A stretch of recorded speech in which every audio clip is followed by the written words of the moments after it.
কলঙ্কিনী রাধা, ভাবতেই অবাক লাগে তাই না, যে শ্রীকৃষ্ণের প্রিয়তমা প্রেয়সী তাকে ওই কলঙ্কিনী অপবাদ নিতে হয়েছিল। কিন্তু কেন রাধাকে কলঙ্কিনী বলা হয় আর কিভাবে তার কলঙ্ক শ্রীকৃষ্ণ ঘুচিয়েছিলেন, চলুন আর জেনে নিই। একবার জটিলা শ্রী রাধাকে কলঙ্কিনী বলে ডাকেন। সেই কথা শ্রীকৃষ্ণের কানে পৌঁছায়।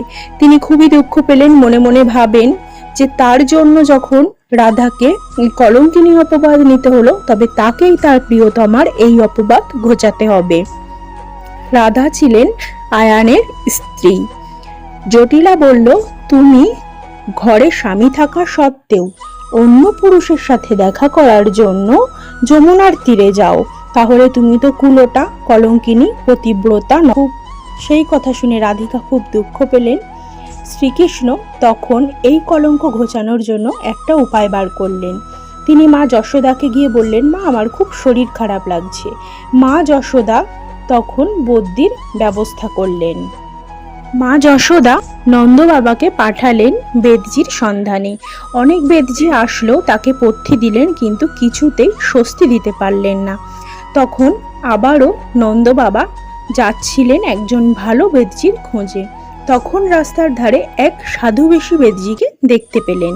তিনি ছিলেন স্বয়ং শ্রীকৃষ্ণ, কারণ তিনি যে কোনো জায়গায়, যে কোনো সময়, যে কোনো রূপ ধারণ করতে পারেন।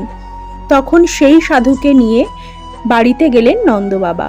তিনি জানালেন যে শ্রীকৃষ্ণ সুস্থ হওয়ার একমাত্র উপায়, যদি কোনো পতিব্রতা নারী 100টির বেশি ছিদ্রযুক্ত কলসে যমুনা থেকে জল ভরে আনতে পারে, তবে সেই জল দিয়ে পথ্যি তৈরি করলে শ্রীকৃষ্ণ সুস্থ হবেন।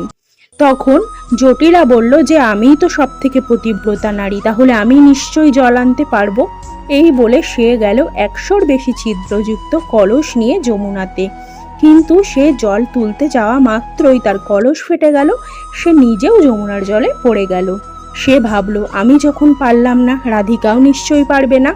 কিন্তু সবাই একে একে ব্যর্থ হওয়ার পরে রাধিকা যখন জল ভরল, তখন সে জলের মধ্যে শ্রীকৃষ্ণের ছায়া দেখতে পেল এবং শ্রীকৃষ্ণ তার পদ্ম হাতে সেই কলসের সমস্ত ছিদ্র বন্ধ করে দিলেন।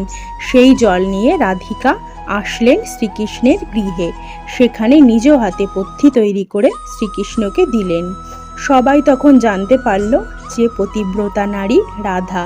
এইভাবে স্বয়ং শ্রীকৃষ্ণ তার প্রিয়তমা প্রেয়সী রাধার কলঙ্কিনী নাম ঘুচিয়েছিলেন। যদি আপনি কৃষ্ণ ভক্ত হয়ে থাকেন, বলুন জয় শ্রীকৃষ্ণ।